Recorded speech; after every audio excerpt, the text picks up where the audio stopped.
Hello everyone, today in this video I'll be showing you guys how you can change the default mail app on your iPhone to Gmail. So for that you need to go to your settings, and after that what you need to do is just swipe down until and unless you find Gmail.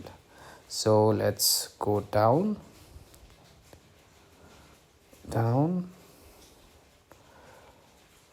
So there we go.